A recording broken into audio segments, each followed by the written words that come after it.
آگ کی زنجیریں اور سلاخیں۔ اللہ پاک کے آخری نبی حضرت محمد صلی اللہ علیہ وآلہ وسلم کا فرمان عبرت نشان ہے۔ زانی قیامت کے دن اس حال میں آئیں گے کہ ان کے چہرے آگ کی طرح بھڑک رہے ہوں گے۔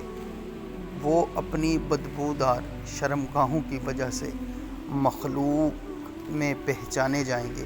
ان کی شرمگاہیں بدبودار ہوں گی، ان کو منہ کے بل جہنم کی طرف گھسیٹا جائے گا۔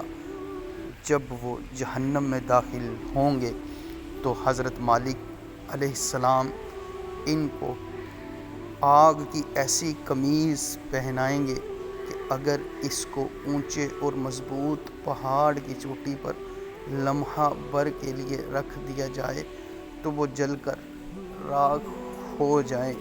پھر حضرت مالک علیہ السلام فرمائیں گے، اے عذاب کے فرشتوں، ان زانیوں کی آنکھوں کو آگ کی سلائیوں سے داغ دو، کیوں نہ کہ یہ حرام دیکھتے تھے۔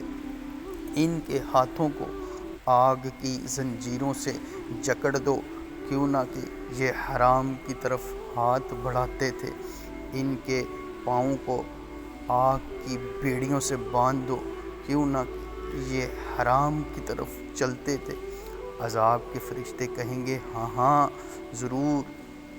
تو وہ ان کے ہاتھوں اور پاؤں کو زنجیروں میں جکڑ دیں گے اور ان کی آنکھیں آگ کی سلائیوں سے داغ دیں گے، اور وہ چیخ و پکار کرتے ہوئے فریاد کریں گے، اے عذاب کے فرشتوں، ہم پر رحم کرو، ایک لمحہ کے لیے تو ہم سے عذاب کم کر دو۔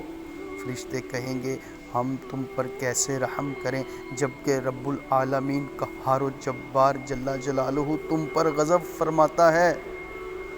کر لے توبہ، رب کی رحمت ہے بڑی حشر میں، ورنہ سزا ہوگی کڑی۔